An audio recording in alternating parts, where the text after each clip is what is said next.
Agenda legislativa, alza de tarifas eléctricas, posible, o solicitud más bien, porque fue descartado por el gobierno el cierre de Punta Peuco, o cambio más bien. Vamos a estar conversando de estos temas junto al diputado del Partido Socialista, Daniel Melo.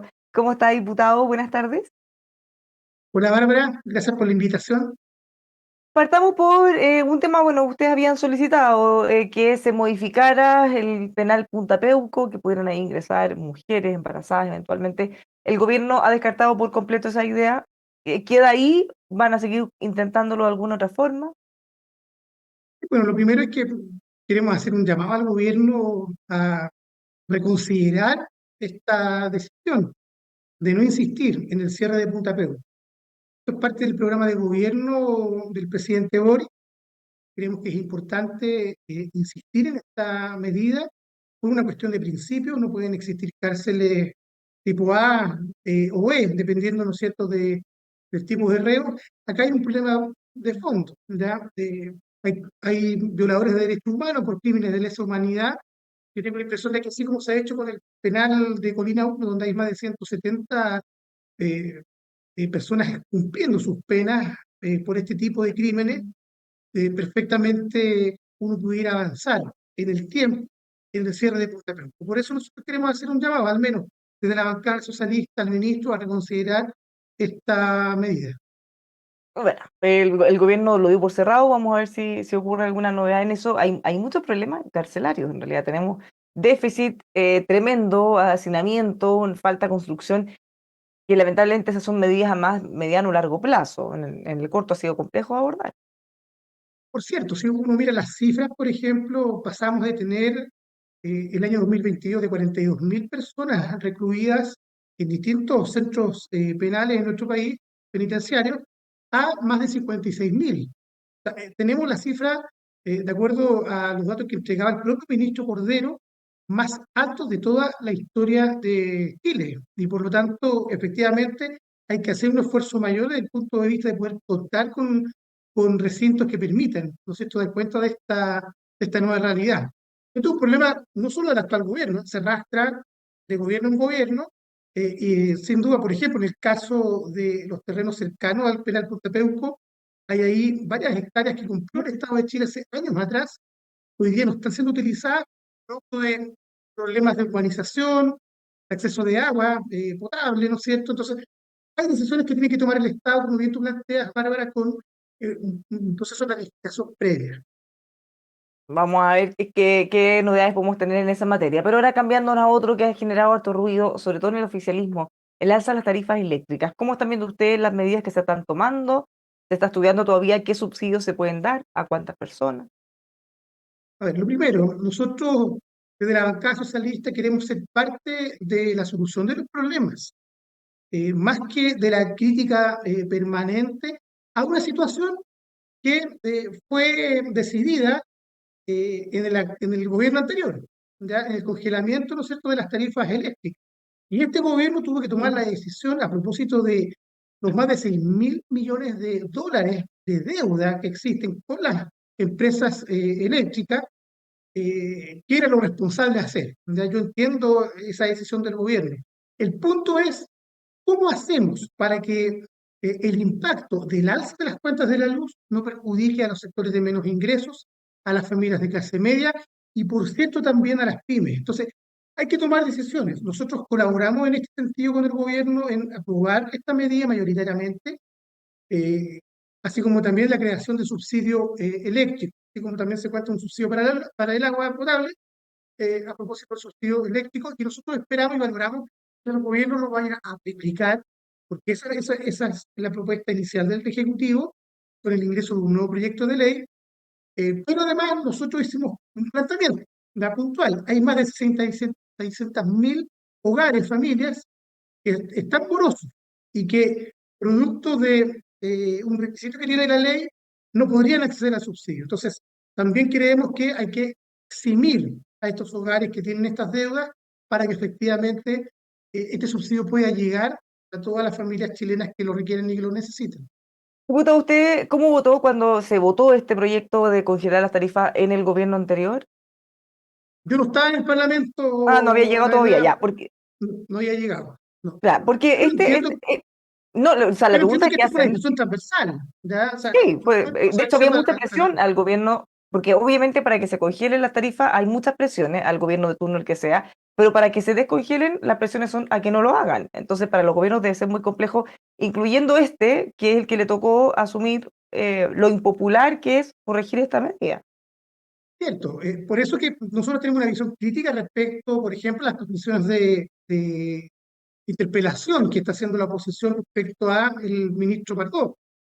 Más que ir a la reyerta política, al barro, ¿no es cierto?, al lodo, lo que nosotros queremos, al menos como socialistas, es buscar soluciones efectivas para este problema concreto que tiene la gente, las familias. No hay que instrumentalizar el drama del alza de las cuentas de la luz ni de un lugar de un lado a otro, sino que hay que buscar soluciones. Y en ese sentido, nosotros nos vamos a reunir el día lunes de la próxima semana, temprano por la mañana, primera hora, con el ministro de Energía. Vamos a llevar algunas propuestas que impliquen, ¿no es cierto?, por una parte, que los morosos puedan, familias morosas puedan acceder al subsidio eléctrico.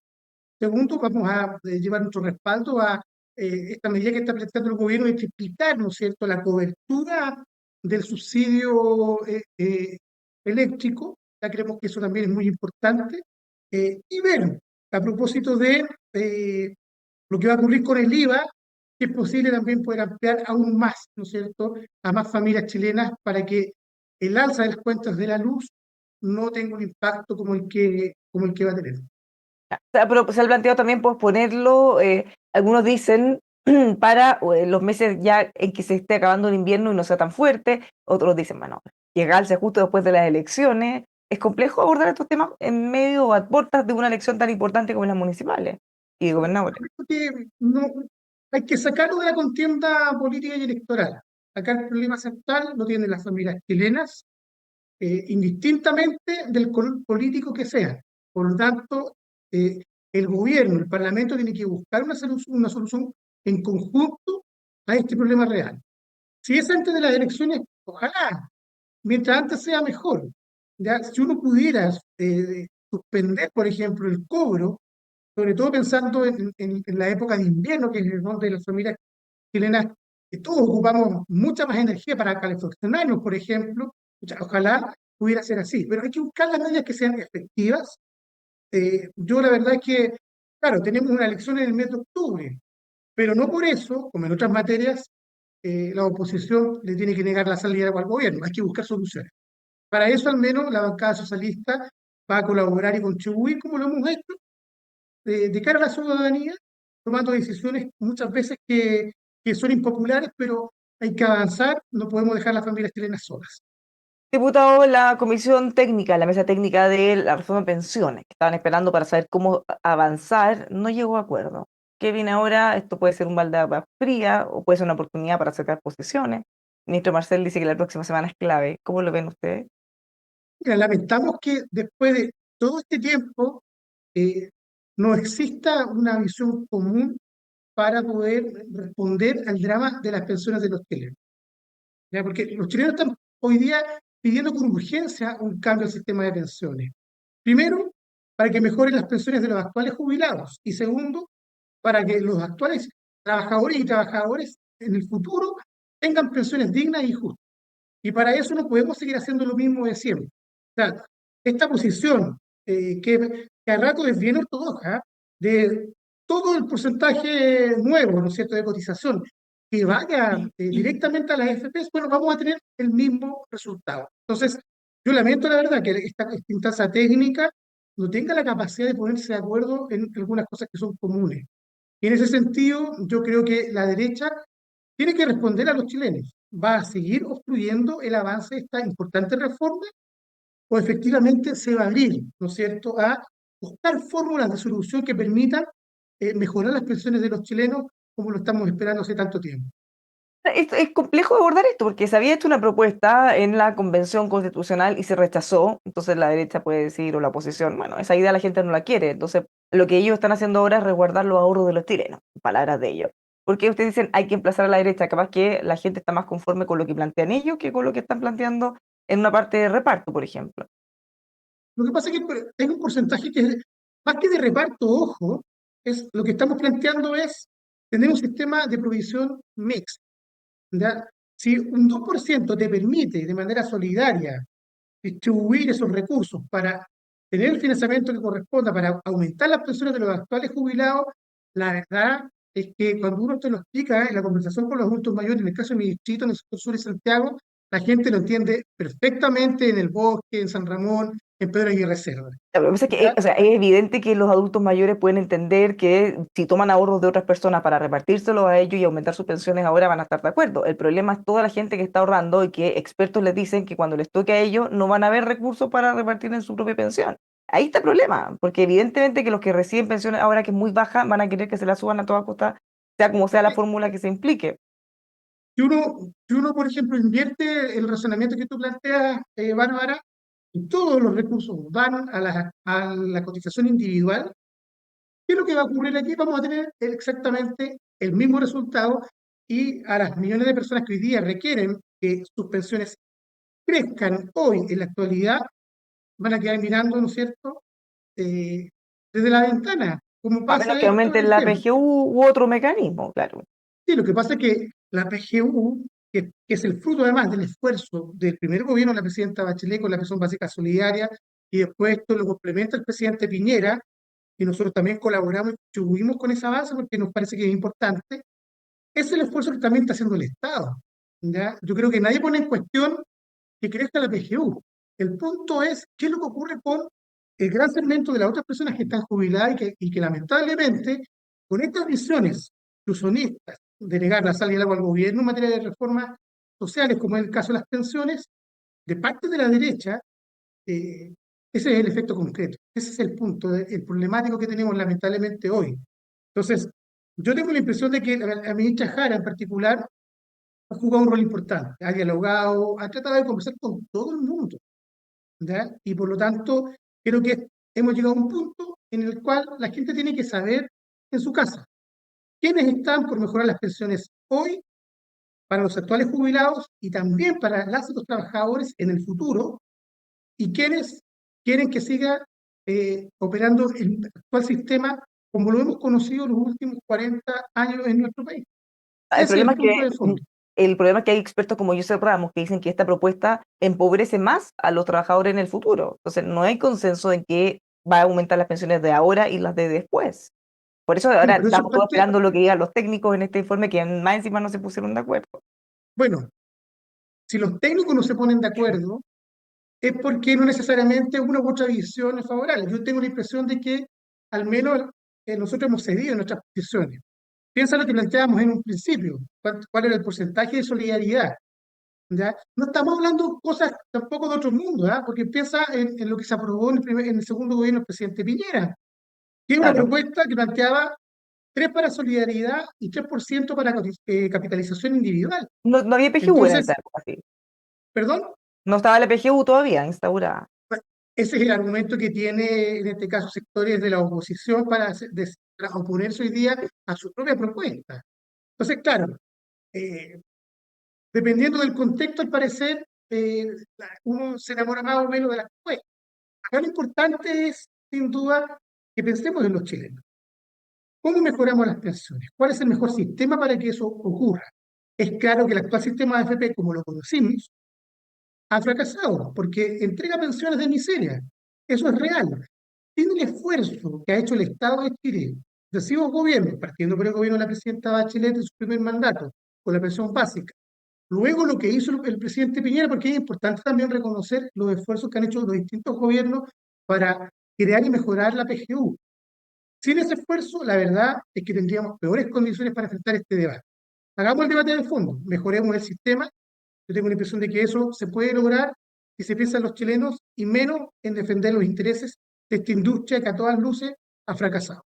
Diputado, en otro tema está avanzando la modificación de la jornada de elecciones para las próximas municipales y de gobernadores. Se propone que sean 2 días, pero desde la Cámara avanzó sin multa. El gobierno ha planteado que si es que eso termina así, lo van a vetar, porque el voto obligatorio, para que sea realmente obligatorio, tiene que tener multa. ¿Qué le parece? Yo tengo la impresión de que el sistema electoral debe primero, para que sea efectivamente obligatorio, tiene que tener un sistema también de corrección, ¿no es cierto? No puede no existir multa. Así que yo espero que la comisión mixta solucione esto. El punto es cuánta multa, porque si tú le vas a fijar una multa de 200.000 pesos a las familias, por todos los problemas que tenemos hoy día a propósito del alza de las cuentas de la luz, el combustible, etcétera, el alto costo de la calidad de vida, más encima tú le vas a poner una multa a las personas que no puedan ir a votar por distintos motivos, de 200.000 pesos me parece un exceso. Hay que poner un, dependiendo de los requisitos, ¿no sé por qué ocurre la gente no vota? Bueno, me imagino que si la comisión mixta irá a tomar una mejor decisión, ya que multas que sean razonables, que sean pagables, ¿no es cierto? Y que permitan tener un sistema de voto obligatorio efectivo. En otros temas, aprovechando el tiempo, tenemos una resolución que aprobaron también en el Congreso para solicitar la salida de la directora del Instituto Nacional de Derechos Humanos. ¿En qué queda eso? ¿O qué seguimiento se le va a dar? Bueno, yo entiendo que hay una decisión que tomó la corporación. Yo voté en contra de esta solicitud que hizo la derecha, la oposición. Me parece que acá lo que importa es proteger y resguardar la institución que implica el Nacional de Derechos Humanos, sobre todo desde el punto de vista del resguardo, del compromiso eh, por la defensa de los derechos humanos en nuestro país, ya, independiente de la contienda política. Yo creo que hay que sacar al instituto de este problema puntual. ¿Ya? Yo creo que el propio instituto también tiene que hacer su propia autocrítica y reflexión sobre estas materias, ya, para poder posicionar nuevamente al instituto en un buen lugar, como corresponde para todos los chilenos. ¿Ya? Y la derecha, bueno, ha tratado también, porque esto no es nuevo, la verdad. Fíjese que en la discusión presupuestaria del año pasado, ellos votaron 0 pesos para el funcionamiento de este instituto. Entonces, mi pregunta es, ¿cuál es el compromiso real que tiene la oposición con la defensa de los derechos humanos? Entonces, ese es el punto. Y bueno, y la Corte Suprema tiene que tomar una definición en términos de si esto avanza efectivamente o no. Ya, pero yo tengo la impresión de que los derechos humanos tienen que defenderse aquí en Chile y en cualquier lugar del mundo, eh, porque son parte, ¿no es cierto?, de la convivencia democrática de nuestro país, no pueden relativizarse. ¿Ya? Así que yo tengo la impresión de que de lado y lado, la verdad, este es un debate que no contribuye en absolutamente nada en la reivindicación, ¿no es cierto?, de los derechos humanos en nuestro país. Muchísimas gracias, diputado, por conversar con nosotros. Tenga buen fin de semana. Sí, gracias Bárbara a ustedes, que tengan lindo día. Gracias. Igualmente. Todos los dejamos invitados a que sigan informándose con nosotros aquí en emol.com.